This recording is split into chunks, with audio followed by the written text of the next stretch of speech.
Welcome to Tales About the Table, where we explore the stories, challenges, and creative chaos of TTRPGs. But mostly D&D. I'm Elijah. I'm Jack. And I'm Josiah. Together, we discuss the art of DMing, character building, and making unforgettable moments at the table. Each episode, we break down a different aspect of tabletop gaming, sharing our experiences, lessons learned, and maybe a few funny failures along the way. Whether you're a seasoned DM or you're just rolling your first set of dice, there's always more to learn about collaborative storytelling. Sometimes we talk about how to play TTRPGs, the rules, the setup, and everything in between.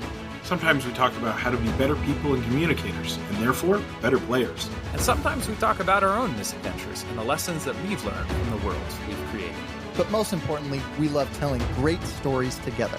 So pull up a chair and join us as we share another of our many tales about the table.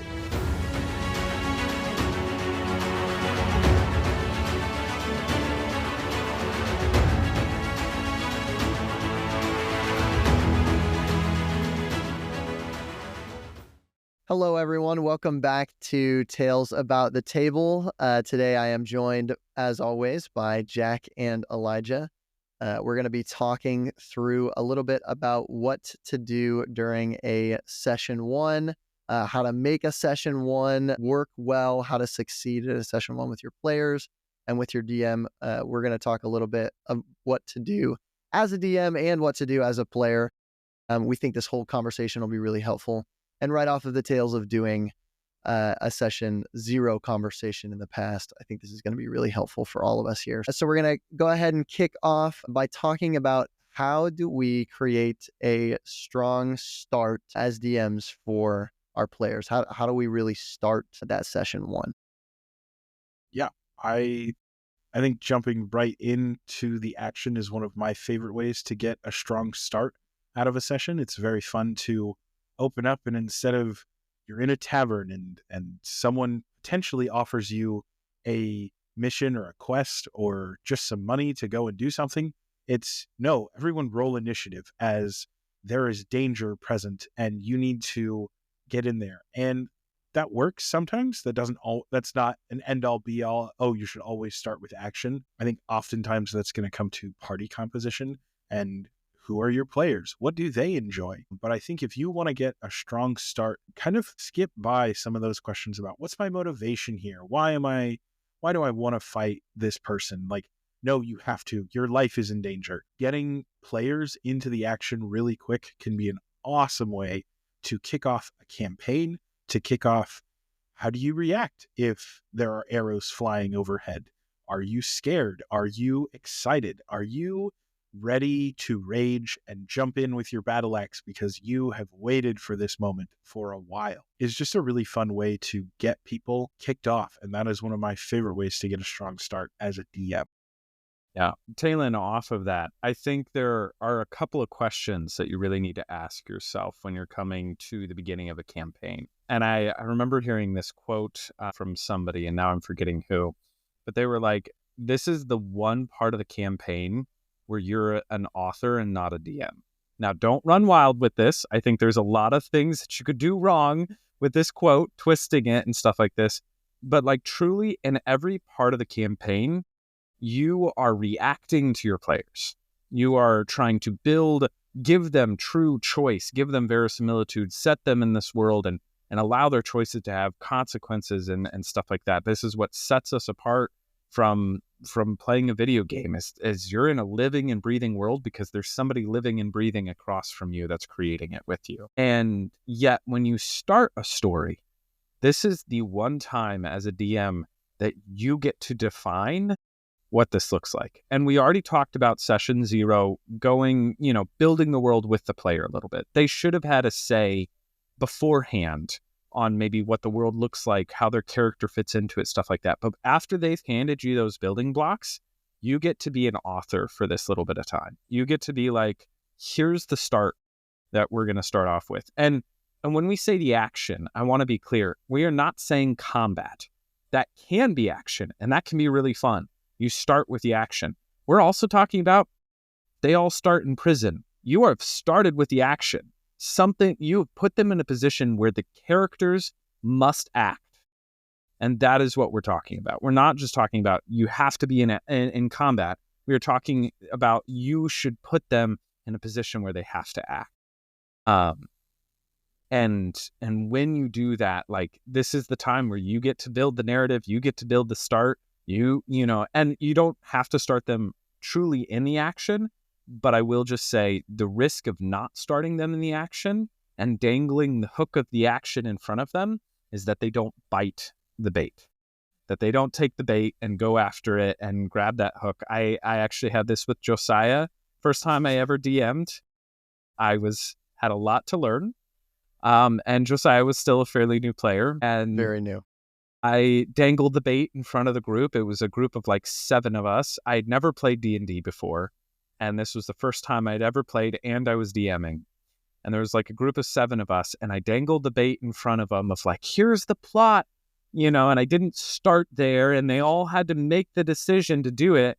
And Josiah's like, I don't really see my character doing this. And I'm like, just take the bait, Josiah. It's not that hard. And we ended up having a really contentious, you know, kind of couple of sessions where it was like trying to get Josiah's character to have plot hooks, and I'm not understanding. And so you do run that risk. My suggestion to use a word picture, start with a hook already in the fish's mouth. You know, like, start where you have given them direction and a way to act immediately. That doesn't mean it has to be super intense, but intensity is a good way to make people act.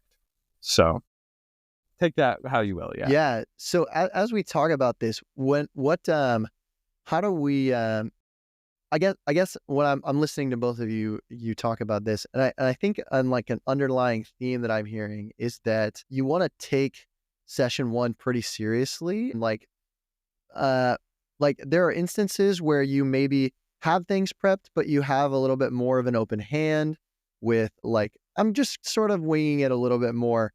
But I think we're saying, or what it sounds like I'm hearing you say, is that session 1 really is like an important and crucial time to be like, this is the defining moment for a lot of my players as to whether or not this campaign is going to work. We have to start off on a strong foot.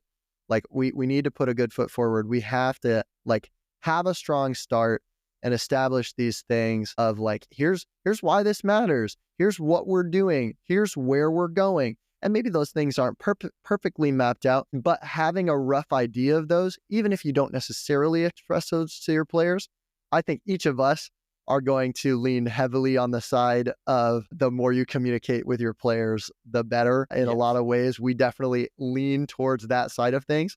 But even if you're not communicating with your players, having those things in mind of, hey, this is where we want to go, and I need to think of different ways in order for us to get there. And how am I going to start this campaign in order to get us there? Yeah. As we look more at, like, what it means to start strong, I think it is very obvious that the conversation of the idea or concept of railroading definitely comes up in this conversation of, hey, I have a place that I need you to get to, so I'm kind of going to railroad you. I'm going to direct you in this direction. If you guys have other things you want to say about creating a strong start, we can talk there as well. But I'd love to talk more about how railroady should a session 1 be? Can we afford to be a little bit more railroady in the first sessions than later ones? And what does it look like to direct your players somewhere? And how do you give them agency while still moving them in a direction? Yeah. I'm going to hop in here because I definitely jumped the gun and started talking about that right off. And it's hard because I think these two questions are interconnected, you know, and, you know, we're talking about your session 1 and we're talking about you prepping as a DM. And yeah, there is this place where you want to, you know, somewhat sink the story's teeth into your characters right off. And really give them motivation, give them the desire to act right at the beginning. But as Josiah was kind of saying,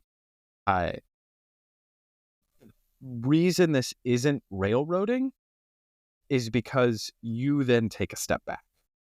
It isn't you're doing this and you're forcing them down the path.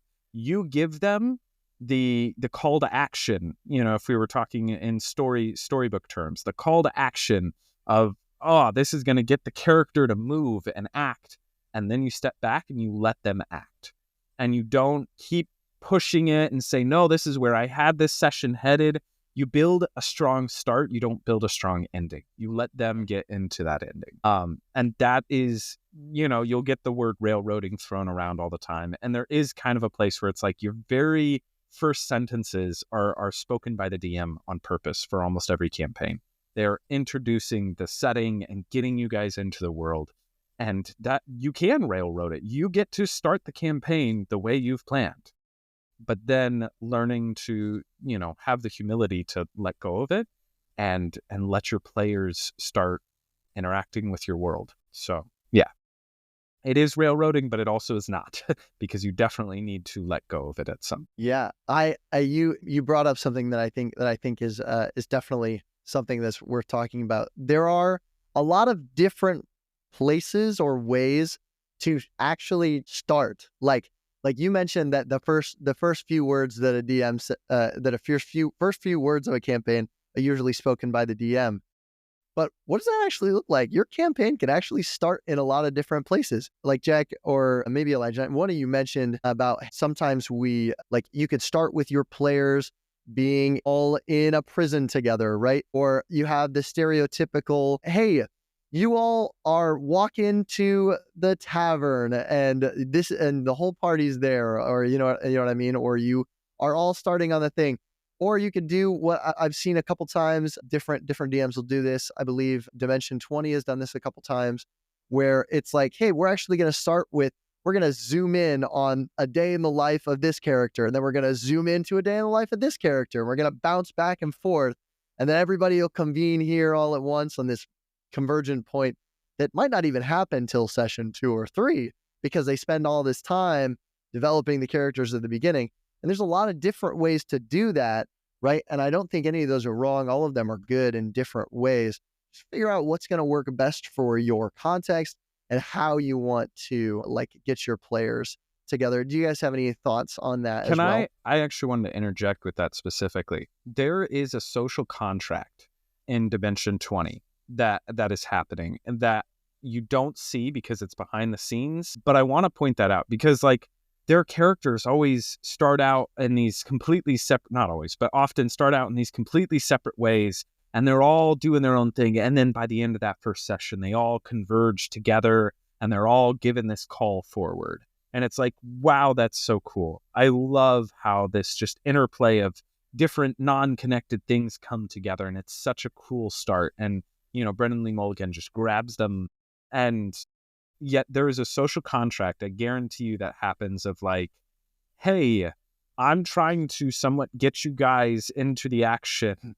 Let me lead your characters there. Let me, take you in this direction. And they go, okay, I still have agency over my character, but I'm going to let Brennan lead me. And I don't know what the conversations look like behind the scenes there. And they are a professional doing this as an entertainment thing as well. So I have no idea how much of it is scripted out, but I'm sure there is a certain amount of, hey, let me lead your character, or at least a social contract of I'm going to let you lead my character a little bit. And the thing I specifically want to point out is that comes with a group that somewhat knows each other, is often a little bit more experienced with D&D, and has a good idea of what they're doing. And that's when you can start to explore and try new things and try funny and different and unique starts. But I do think if you get kind of down to the bare bones, that takes a lot of trust. And not every D&D group has built that trust together. Yeah, and I think it's so important if you're just getting started. This is the one time that I, as a DM, will advocate for other people. Railroad your players so hard to a certain point. I'm not saying that whole session should be, and then you do this, and then you do this. But you get to open the story. You get to start this entire journey. And this is not a storybook in which we would zoom in on one specific character and say, once upon a time, Josiah was living his life and he went on this magical journey. It's like, no, you're telling a story of something that happened and the heroes, plural, that all came together to stop this from happening or to help this to happen. Whatever campaign you're trying to run, go for it. But this is one of the few times where in storytelling, you are not starting at the beginning of the characters and what's going on there. You're actually introducing a world. I've had people explain it to me or talked about DMing is like the first session is where you get to draw the lines of your sandbox and you say, hey, you can do anything you want in this world. Mhm. But here's the thing. This world is in a constant winter and it has been winter for centuries and centuries of time. Awesome. That changes a lot about how you process the world. And so then when you get to describe and you open that scene and you're like, it's another cold, frigid day, but thankfully there's not much snow falling down on the ground around you. That changes how your players immediately think about what their day has Right. been like. Contrarily, you can be like, it is a stormy night and it has been all sunshine for the past week. Today is the worst day of the week and it's about to Yeah. get worse. You can set the tone for your campaign. You can start to introduce themes into your campaign with that first sentence, that first paragraph. I always like to, in my head, when I'm running a session as a DM, I think, at the start of the session, I'm going to say about a paragraph and then kind of put the ball into my player's court and let them choose where they go from there. And session 1 is not like that. I have 3, 4, 5 paragraphs of things to say. And sometimes I have a lot more in like mental notes of like, oh, I also want to like keep bringing this up as I go into this campaign because it will become natural to say, I think back to our favorite campaign in Tethamathia. I constantly had just this big note that was, you're in a steampunk world, make something steampunk. And so I would have someone with a mechanical arm that was just attached at their shoulder. I was like, great, that's something that added to that session 1 to really just make it a full picture and to set the tone for your campaign. Yeah. And I think that kind of carries us into this big question that we have as DMs. How do we define a successful session? Yeah. I will say, so as we start this, I want to read a quote from Matthew Colville, who's a writer, designer, and video blogger. But he says, getting over that first hump, going from just a bunch of people sitting around a table to playing D&D is, for me, the hardest thing to do. And that is a group effort, but a lot of that weight falls on the DM. And Elijah's so right when he talks about this idea of like, you are setting them in their sandbox and you are drawing the lines of that. And you are describing this world to them. And to a certain extent, they need to see it to start to become their character. They need to feel it. They need to hear it, and smell it. They need to, experience the senses to start becoming their character. Because it is a process. It's a hard process to get to know this character. You have to act as them for a little while. And it often takes a few sessions. Like, your players aren't going to get their characters right away. So as much as you can root them in the world and grab them by the teeth, like, that's where you really begin to get that started. When I was in high school, I took a class on creative writing, and we wrote a book in it. And one of the things they talked about was unexpected details in the monotony of what you're talking about. And the example they gave was like, imagine you went into a town in Africa and you can kind of imagine it's more of a tribal town. There's kind of flies buzzing around, it's dirt roads, it's thatched roofs, but everyone was wearing really crisp dress shirts. And it just kind of pulls you into the scene. You've seen something kind of similar to that, and you can start to imagine this town and you see it a little bit more, and it's this somewhat unexpected details. And I think, that's from a writing standpoint, but I think some of that translates especially into that first session of like Elijah was saying, do something steampunky, give them those vibes and those feels. if that's the setting you're doing it, if it's Eternal Winter, play on that at the very beginning, set them in that setting. If it's Sky Islands, do something with that sets them in that scene right away. So I don't know. I think all of that, tying that back into what does success look like, I think it is this place where you guys go from sitting around a table to experiencing a new world. Like, that is how I would define so much of the success of session one. And that may not happen in session one, and that doesn't mean you were unsuccessful. That can still happen as you go on. Maybe you're building the building blocks of that, together. But I feel like that's where you're like, I'm playing D&D. Yeah, I think there's the it's tempting to say, and like this could be just an unhelpful answer, but I do think like what success looks like is gonna be different at different tables.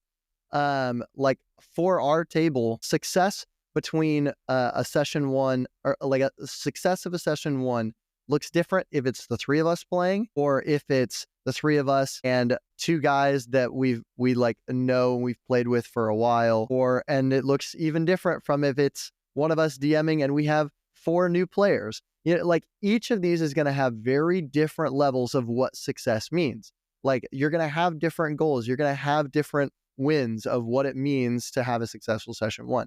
If you have newer players, you're going to have this sort of desire to like, okay, I want to make them fall in love with D&D. I got to give them an experience where they're going to feel like they understand this. And in those sessions, like you might find yourself being a little less lenient on the rules because you want them to to feel out the game and to have fun with the more fun parts. And you maybe know them and they're not going to enjoy the rules as much. And you'll like bring those in a little bit more. Maybe you have a table of very experienced players and your goals are not going to be, oh, I want them to love D&D. They already do that. You want to give them an experience that is going to be like, yes, this is that game that I love. You know what I mean? And so, and like in that, you want to try to pull out like, what is the core of why they like D&D and how do I get to it? And that's a lot of what our conversation of how to have a good session 0 is like, who are my players? How can I get them to that win? And then looking at session 1 and setting it up in order to get those wins, to meet those goals, to have a successful session 1, I think is super important. I also think it's important, like when you're talking about what success means, it like some of that is set up in, like, I think a lot of it is that experience, like Jack was saying. You've had a good session 1 if everybody had a good time. Mm-hmm. And like Amen. At times that doesn't feel true because you're like, our campaign didn't go the way that it was going to. I have no idea what I'm going to do with session 2. I'm going to have to rework my whole plot. You know what I mean? But if everybody had a good time, you had a good first session. You know what I mean? Because the point is, this is a game. This is a social place where you are interacting with other people. You're building a story together and you're doing this together. If everyone had fun, and that includes you, don't count yourself out as the DM. Yes. It's not a great session 1 if it was terrible for you, but your players had fun. Keep yourself in mind as well. You want to have a successful session 1. Yes. Watch for that episode coming down the road. We promise we are going to talk about that in a lot more depth. I think for me, like, I would totally agree. If everybody has a good time, you've had a successful session 1. Don't put a hard metric on, oh, this really has to happen in order for this to be a good session. I know there's a desire to be like, I want to get everything into session 1. I want there to be political intrigue and combat, and I want there to be this like great explosion of like setting up the entire campaign. And that is not what most pilot episodes are about. They'll tease those things. They'll foreshadow some small things here and there, but everything does not happen in the first episode. It is to get your players a taste of what's coming, to give your players like, hey, this is what this campaign is going to kind of feel like. And yes, down the line, that may involve more or less political intrigue. Down the line, that may involve more or less combat than we did tonight. But this is what you can expect. And that is so, so helpful because that gets your players to be like, oh, this is so much fun. Or if you're like, I'm going to do a political intrigue campaign, and you get to the end of the session and the players are like, can we do more combat? This is really boring.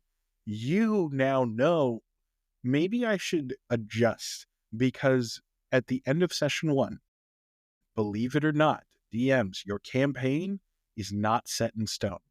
I have had Yes. Well tons said. of ideas that I've been like, oh, and they're going to like jump into this and follow after it. And Jack and Josiah themselves, just those two in a session where I was like, oh, they're just going to run after this.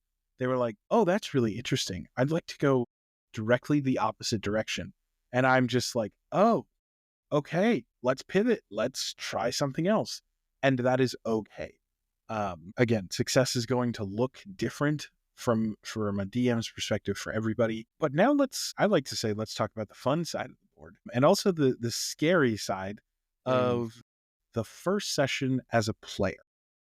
I don't know about you guys, but when I make a player character, I love them immediately and I want them to be perfect. Not necessarily like, no, they have no flaws. No, I want them to have very clear, obvious flaws, but I want the characters to be exactly who they are from session 1 all the way to the end of the campaign. And I come in like, I have this great backstory idea. I have 30 pages of what this is going to be like. And then the DM said, and I'm motivated strictly by money. And the DM comes in and goes, a farmer bursts into the bar and says, my daughter's been taken. I have no money. Can someone please help me? And I know my responsibility as a player is to say, yes, I can do that. And it can be so, so hard to want to be this character that cares desperately about money because he's never had it before. And also know that the DM prepped a campaign and the DM put a lot of work into making this game for me. And so how do you rectify those two? How do you work with your DM and say, okay. And one of the ways that I have learned as a player to do that is to adjust what the DM is telling me and just say, oh, okay. And so in that scenario, I might say to the farmer, well, sure, I'm happy to help you, but you're going to owe me one. Because the DM is rarely going to shut that down and be like, nope, I refuse to owe you anything if you go and help this farmer's daughter. Like, obviously, that's crazy talk for a DM for a D&D campaign, right? Like, if you're rewarded. a DM and you're saying those things, don't say those things. Yeah. Work with your players. Exactly. But as a player, it is so, so important. Yes, you have created the coolest character in all of history, and they are going to go on some of the best adventures that you can imagine.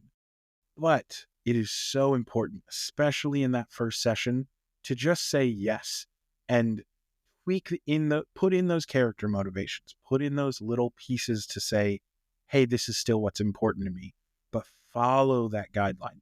Allow yourself to be a little bit railroaded, if you will, because that is so, so helpful to get a session rolling. Because typically if one player is like, sure, we'll go help you out, the rest of the table is not going to be like, no, we refuse. If you jump in and make a decision to do the thing that the DM has put in front of you, take the bait, your party will follow. And that is super helpful for your DMs. Yeah. And to jump right off of that and also say the opposite side of things, Elijah comes into this table and he has this character that he's spent hours on. He's put in days. He can tell you a long backstory about this character. I often will show up at the table. I haven't picked a name for my character yet.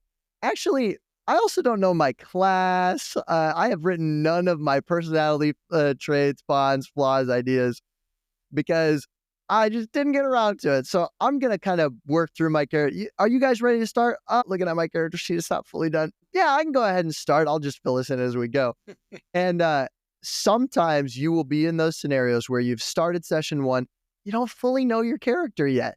You really don't know exactly how your character is going to be, is going to move forward. You might not know, hey, these things are going to be super motivating to me. If you say this, I'm going no matter what. You might not know exactly what your character is looking for or is going to be enticed by. And occasionally, your DM will build things that are based out of your motivations and the things that will motivate and move you. And if you don't have those done yet, you might feel like, well, I need you to like motivate me in some way. I need you to like move me forward. I was expecting you to railroad a little bit and then I was going to figure it out from there.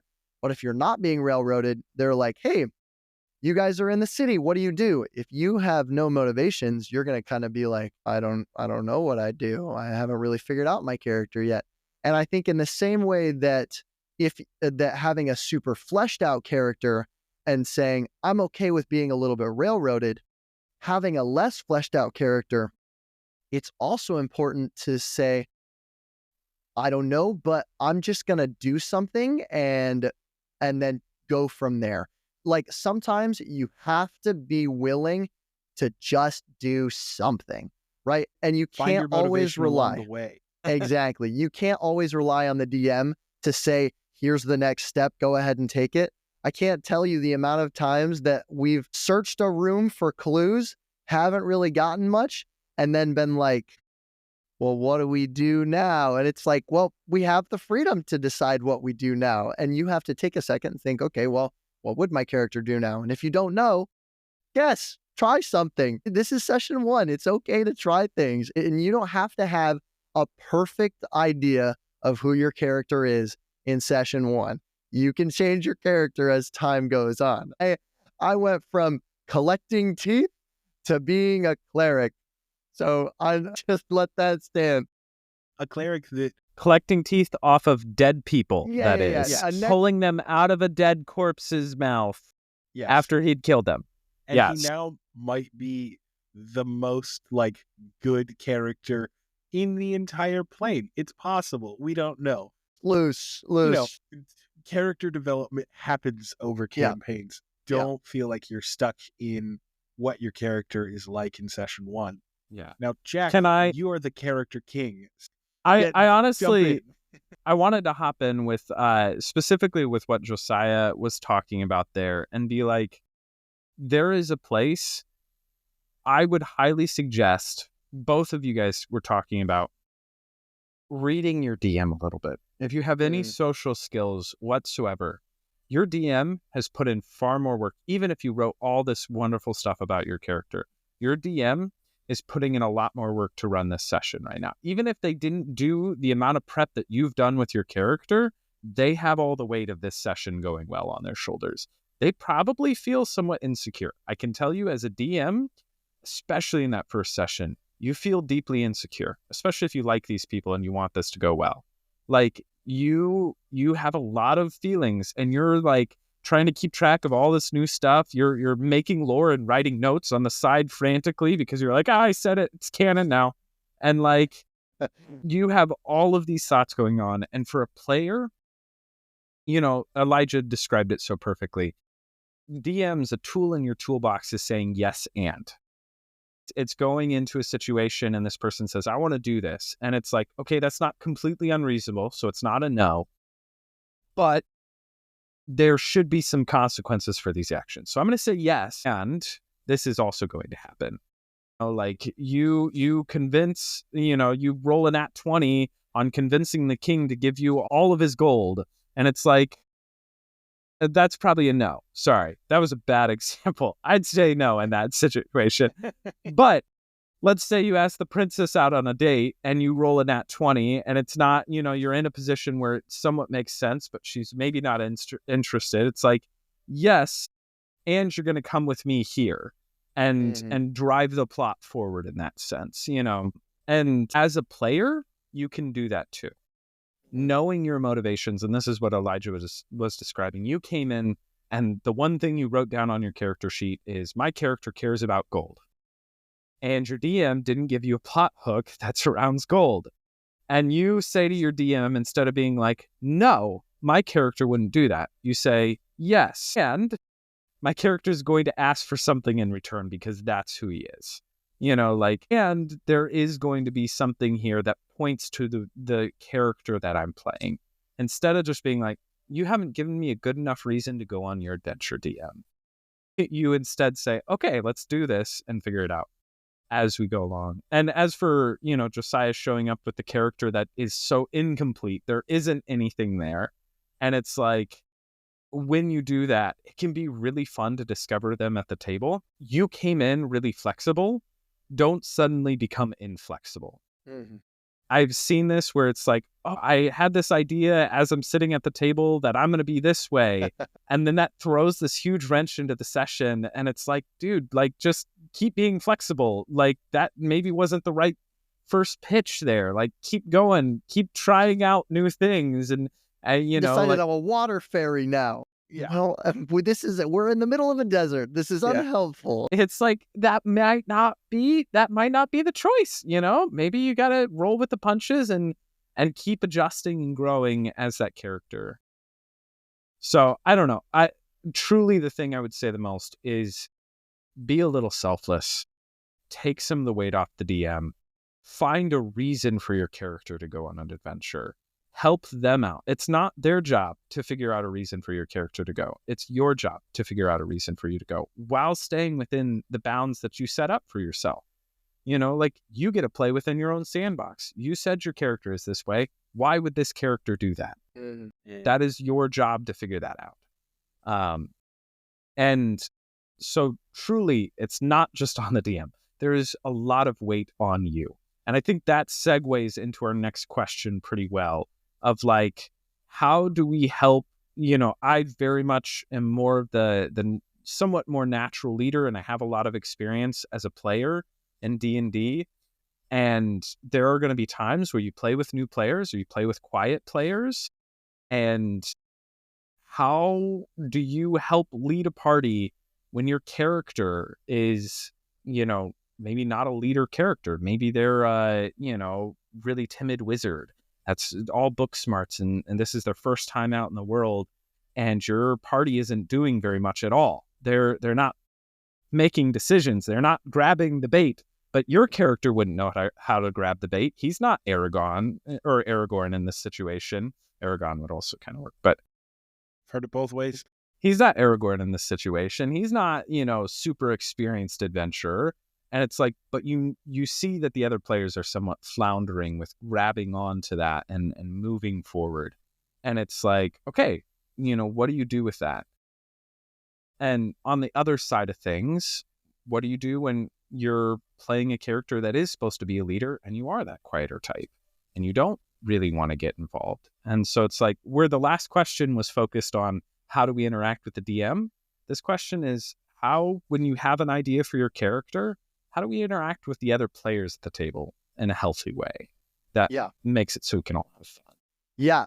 Before we get into this for a ton, or like really in depth into this, I want to point out, a lot of us are probably thinking in that first session, I don't fully know like how, like I have a fully developed character, but I'm not really sure how to play him yet. Like I don't really know how my character would respond in all of these things. Like I understand a little bit, like they would probably say yes to this question or no to that question, but I don't really know how would they talk to a barkeep? Would they be kind about it? Would they be not? I don't know. I haven't figured out a lot of those things yet. I think we have a lot of things that we could say about how to get into character, how to relate with your characters, how to build characters and establish like what is my driving thing? What are the things that are pushing me forward? And I think we have a lot of things to say about that. We don't have a ton of time to talk about that here. We will be making another episode where we'll talk more about character creation, about how to build a good character, how to push your character forward, how to get into your character's head, and what that looks like. So if you're a little unsure about like we're talking about these things, I don't know if my character is a leader or not, or if he's more quiet. I haven't figured that out yet. Don't worry, we'll talk about that too. But in the meantime, we'll hone in on this conversation of what do you do if your character is not so much a leader. Yeah, and we're intentionally. Can I say this will be a very short thing? We're intentionally talking about session 1, and in session 1, there is a place where, maybe all this stuff you don't know yet, So that's why we're somewhat more focused on the social contract that you have with your DM and with the other players at the table, because that's more important in session one than you totally role-playing your character as perfectly as you thought or as consistently as you thought. That stuff comes as you go on. Anyway, back to you, Elijah. What I was going to say is, just like we encourage DMs to do the thing that a lot of players complain about in railroading, in session one, this is a great time for you to metagame. And all the DMs are like, what? Yes. But hey, if you're at a table and you're a wizard, right? You have a really high intelligence and a really low charisma, and you're talking to a sorcerer and they have a super high charisma, and you're like, and the party's like, we should try to convince this guy of this. You are allowed to be like, well, you seem to be a very persuasive type. You might want to try that. Encourage another player to go and do something. Push someone. Metagame a little bit. I am not saying to take this and run with it and metagame the entire campaign. No. But as everyone is feeling out their characters. You are not the only one feeling that anxiety or that concern about what if this isn't right and maybe the table won't like this. Everyone is feeling that. And so pushing someone else into the spotlight does two really awesome things. Number one, it allows someone else to jump in and say, yes, this is who I am and this is what I'm good at.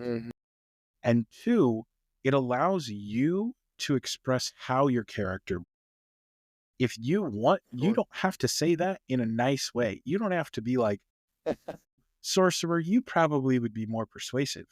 If you're not socially adept and you're really gruff with people, you can be like, well, you talk to them. I'm not going to do it.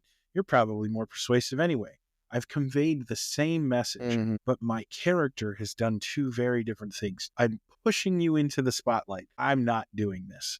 And that is so helpful in the social contract to then, hopefully, people will feed off of that and be like, well, you're not really good at talking to people, but you know what you are good at? You're amazing at picking locks. So I'm going to watch guard while you go and pick this lock. Awesome. Now you're playing D&D together. And again, you're feeding into one another. So I think that kind of leads us to conclude with what is a successful session one for a player? Again, it's having fun. It is allowing for everyone at the table to be a part of the game. I think it's so, everybody gets this idea in their head that it's like, oh, if I want to play, like I have to be involved. And there is such a really awesome place where you can lean back. And you can also do this as a DM. It's not limited just to players, but to be able to lean back and say, no, Josiah, I want you to go and role play this. I want you to show off your character's strengths here or your character's weaknesses here. I want you to get a moment because my moment will come later. And if every player is doing that and encouraging another player to take the reins, and you keep going in maybe not a full circle, but you keep pushing people to do different things and you allow people to be super creative, you're going to have a really successful campaign because if you start session one encouraging people to do things and encouraging people to collaborate together, because that is the biggest thing about D&D. It is not one person. You are one person playing in this game, telling your story or your part of the story, but it is all of you at the table participating in your tale, in your epic fantasy that is going to go in so many different directions, and it needs to, because you are not the main character. There are several main characters, and all of them have motivations.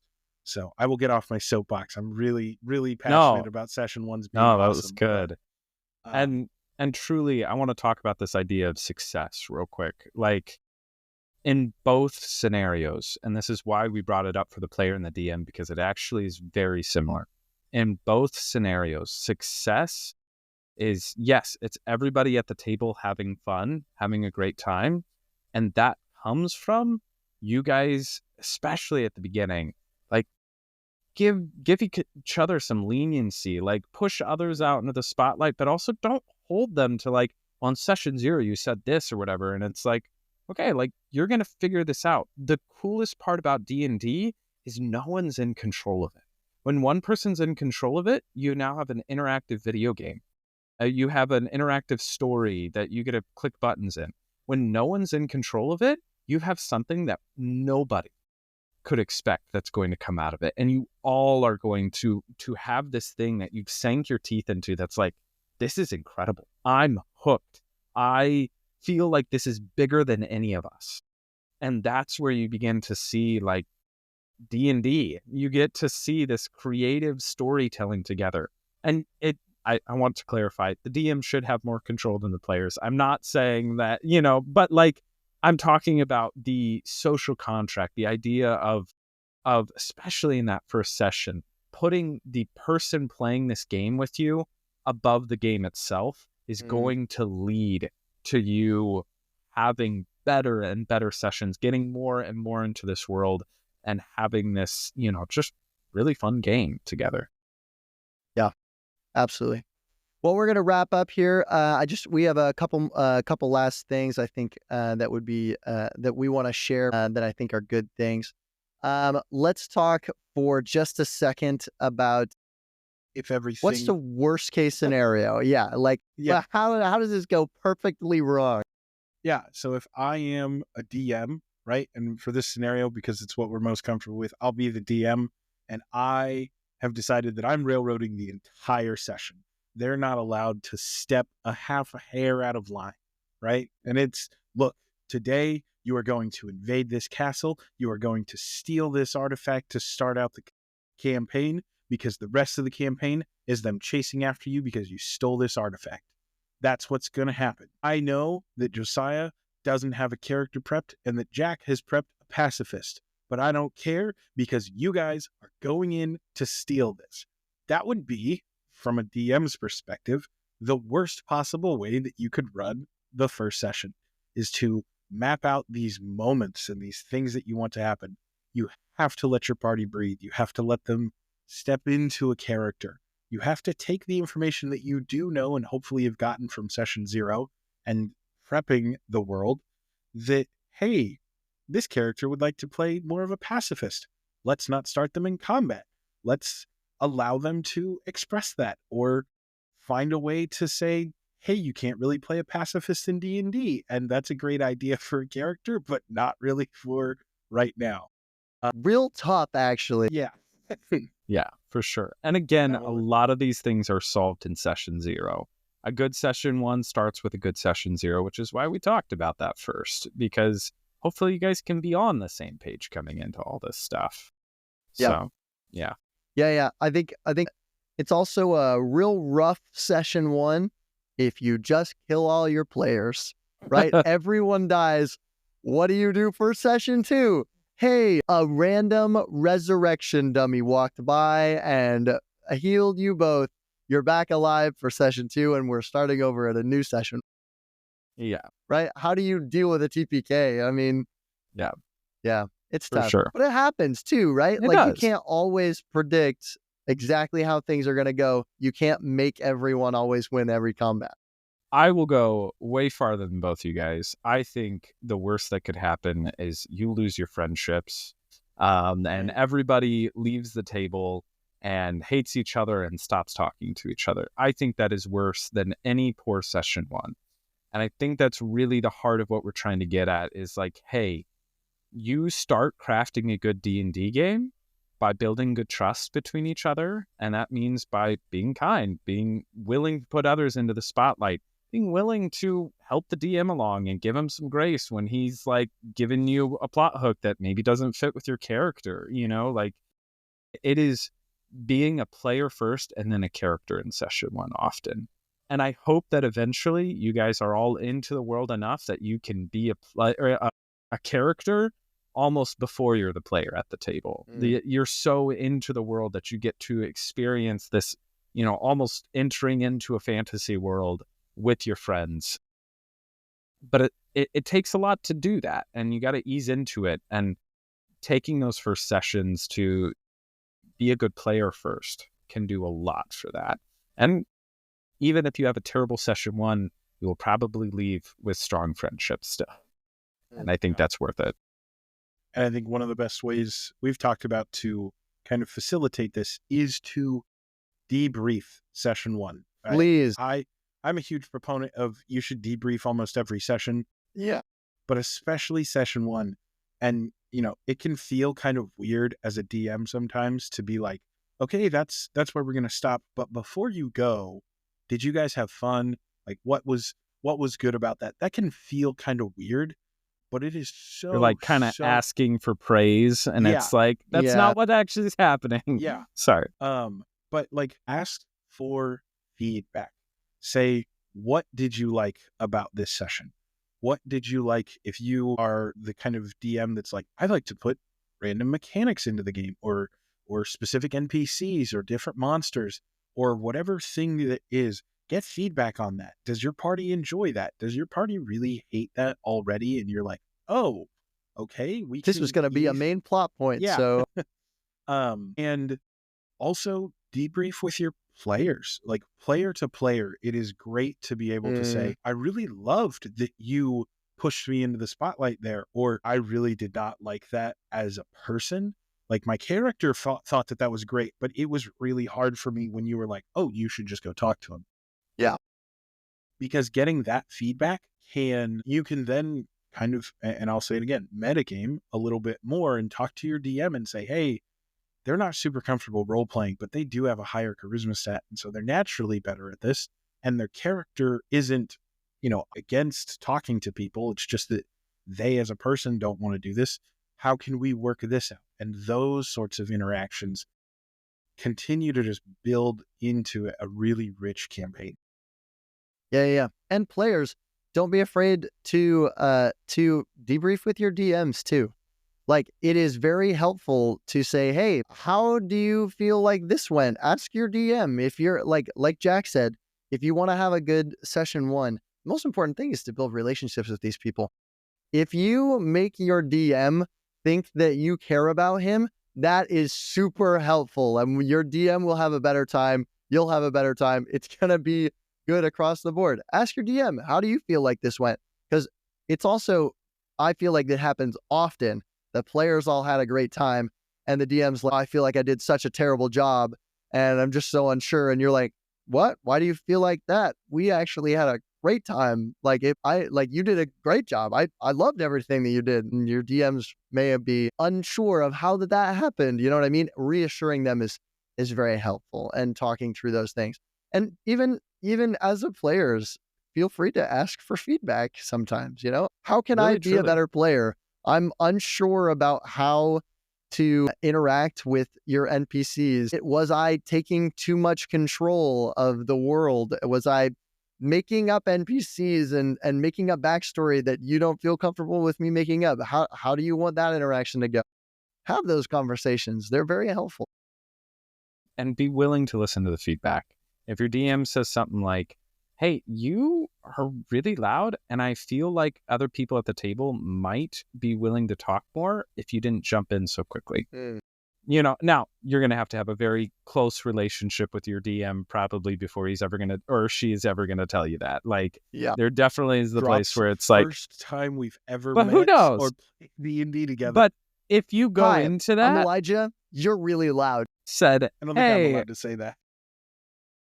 But there is this place where it's like, hey, give them, if you ask for feedback, be willing to take some feedback. And I want to emphasize what Josiah is saying. Being a DM is a skill. Everybody on the internet will acknowledge that. Being a good player is a skill. And not everybody talks about that. But if you look at any good D&D campaign, yes, there's an incredible DM behind it. There's typically really good players behind it too. Mm-hmm. And being a player is something you can grow at and get better at and refine it like it's a skill and practice it, and it's like you can get to the point where you're like, I'm getting better at this. This is fun. And the more I get better at this, the better I play and the better our campaigns go. And that can be really cool. So look at it like a skill that you can get better at. And when you get better at it, it increases the enjoyment of yourself. It increases the enjoyment the DM has, and it increases the enjoyment other players have too. And yeah, for sure. Yeah. Elijah, you have something to say? Yeah, I was just going to say the last thing about really finishing a good session 1 is setting up session 2. Please While you're excited about D&D, because set a a lot time. of times you are ready to jump into the next thing. Get that time set for session 2. Get Put it on the calendar. somebody excited about session 2 in some capacity, Mhm. because And don't even know if how you already frequently- planned out a schedule at session 0 of, oh, we're going to do this, confirm that with them. Be like, are we good for this time next week or whenever you play next, Yeah. One of the Especially- biggest struggles as a DM is finding a time to play with your players. So the more that you can make that work easier, the better. So reiterate it, find the time, put it on the calendar. Especially if you have long times between sessions, it is great to ride that excitement as far out as you can get it. So we hope that you have gotten a good picture of what we like to do for session 1. Hopefully this has given you some insight into what you might want to do moving forward. We don't claim that we have all the right answers, but these are what we care about here with our Tales About the Table. If you've enjoyed our discussion, we invite you to join us for our next episode as we dive into the wonderful world of world building. DMs, get excited because it is probably the most important part of your campaigns as you build the world that you're going to play your TTRPGs in. And players, don't tune out. There is plenty for players to be doing in the world of world building, and we are really excited. Thank you for joining us today for Tales About the Table, and we hope to see you next time.